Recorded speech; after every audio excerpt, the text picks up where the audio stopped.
जय जगन्नाथ। मु ज्योतिर्विद डॉक्टर भवानी शंकर महापात्र आपण मानकु भाग्य फल कार्यक्रम को स्वागत जनाउछि। दर्शक बंधु, आमे आज आलोचना करिबा अनेक व्यक्ति विशेष को आमे देखु जो मानकर दूरदृष्टि बा आईक्यू लेवल बहुत भल थाए बा जो पिला माने पढ़ापढ़ी रे यथेष्ट सफलता प्राप्ति करिथांती। आमे देखु किछि पिला भल पाठ पढ़ंती आउ किछि पिला पढ़ापढ़ी रे धिमेई जांती। बेले बेले आमे देखु किछि पिलांकर मेमोरी पावर बहुत कम थाए आउ किछि पिलांकर मेमोरी पावर बहुत शार्प थाए। बहुत कम समय पढ़ापढ़ी करती, अल्प समय पढ़ापढ़ी करती किंतु यथेष्ट भल मार्क आनती एवं मने मध्य तांकर रही जाए, माइंड तांकर सुदृढ़ थाए। से भली भाव में अनेक समय देखु अनेक पिला बहुत परिश्रम करती, परिश्रम सत्वे मध्य सफलता पाई पारंती नाही। आउ अनेक समय देखु बहुत पिला स्टैंडर्ड 5, 6, 7 पर्यंत यथेष्ट भल पाठ पढ़ुतांती किंतु क्लास 9th पर बा 10th पर पढ़ापढ़ी तांकर कमी जाए। किछि पिला ठीक तार विपरीत 9, 10th पर्यंत आदौ पाठ पढ़ती नहीं, मात्र +2 पर ठारू बा 12th पर ठारू तांकर दायित्व भाव आसी जाए, भल पढ़ापढ़ी करती एवं आगक यथेष्ट सफलता प्राप्ति करिथांती। ये जोग बा ये फरक जन्म जातक रे केउ ग्रह स्थिति रे होइथाय। जेतेबेले आमे विद्यार कथा को आलोचना करिबा, पाठ पढ़ा विषय आमे चिंता करिबा, सेतेबेले जातक रे केते गुडे दिग को आमे गुरुत्व देबा। प्रथमतः लग्नर चतुर्थ भाव होछि विद्यार भाव, से भली लग्नर पंचम भाव मध्य विद्यार भाव। आपण माने प्रश्न पचारिबे दुईटा केमती भाव। लग्नर चतुर्थ भाव बा 4th हाउस रु आमे 10th पर्यंत जो विद्या, 10th पर्यंत जो विद्यार स्थिति को आमे निरूपित करिबा एवं आपणकर 5th हाउस रु पंचम भाव रु आपणकर विचार करिबा उच्च विद्या बा हायर स्टडी।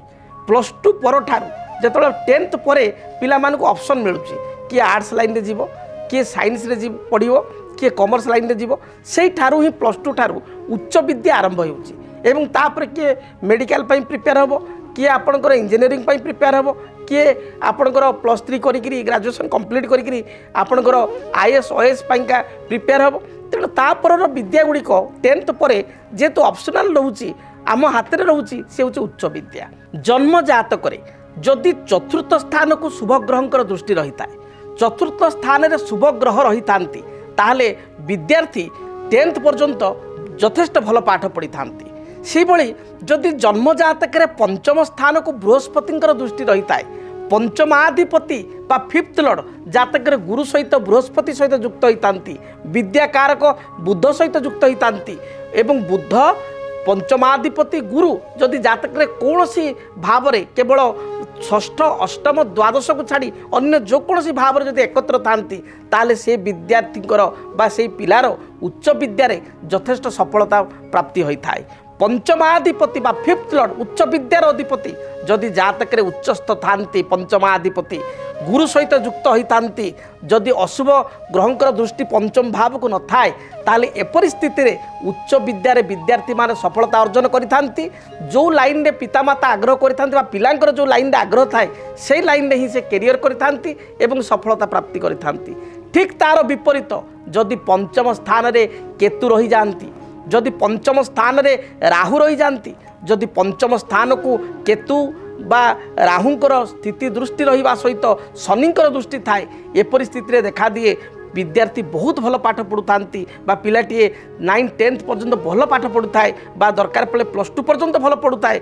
+2 ठारू बा +2 परे तार गोटे यूटर्न आसे, गोटे लाइन रे जीवा पई चिंता करिछि, हठात गोटे लाइन रे से जाई थाए, पढ़ापढ़ी कमी जाई थाए।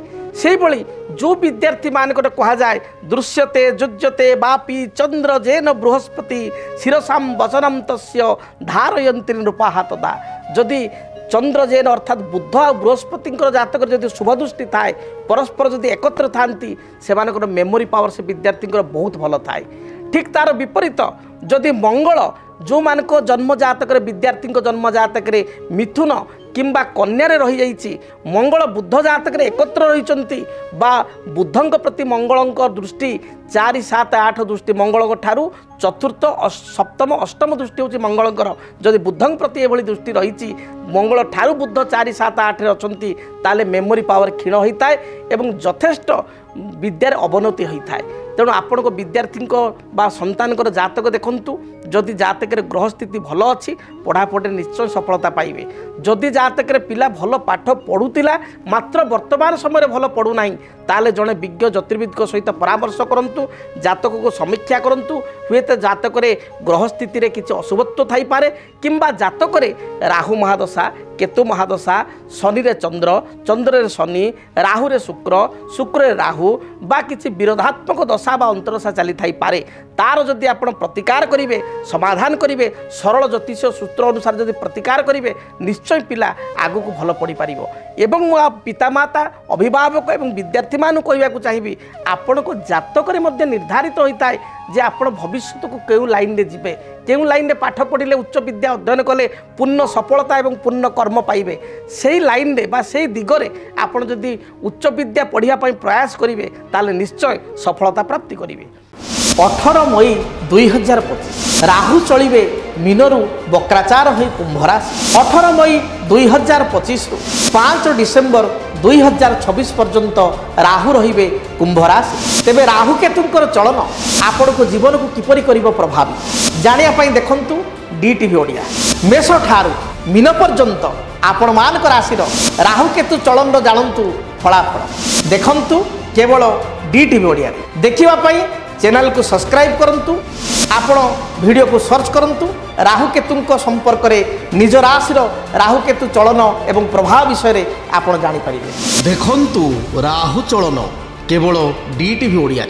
जदि आपणक जीवन रे व्यक्तिगत पारिवारिक समस्या, कर्मक्षेत्र नियुक्ति, वैवाहिक समस्या, वास्तु दोष एवं माली मकदमा आदि समस्या थाए ताहेले समस्यार समाधान और परामर्श पाई आमको जोगाजोग करंतु। ज्योतिर्विद doctor Bhabani Shankar Mahapatra, Budheswari colony, plot number 26, Bhubaneswar. Phone number 9776833302 9439444924। आमर वेबसाइट www.srijagannathastro.com।